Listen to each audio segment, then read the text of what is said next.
কোরআন শিক্ষা অতি সহজ, বলেন আল্লাহ কোরআনে। কোরআন যারা শিখে তারা শ্রেষ্ঠ উভয় জাহানে।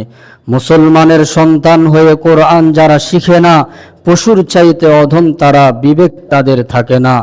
অর্থ ছাড়া না বুঝেও করবে যারা তিলাওয়াত, এক হরফে 10টি নেকি তারাও পাবে দিবারাত।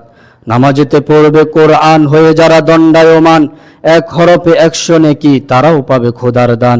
বলে যারা অর্থ ছাড়া কোরআন পড়লে ফায়দা নেই, কোরআনের শত্রু তারা, সন্দেহ যে কিছুই নেই।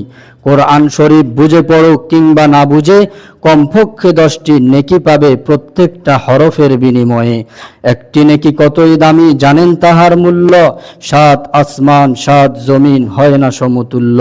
নিয়মিত করবে যারা কোরআনের তিলাওয়াত, তাদের উপর নাজিল হবে খোদার বিশেষ রহমত। সহিশুদ্ধ কোরআন পড়ার নিয়ম কানুন যত, তাজবিদ বলে তাকে জানেন ভালো মতো। কোরআন শরীফ পড়তে হবে তাজবিদের সাথে, তা না হলে সওয়াব নেই, গুনাহ হবে তাতে।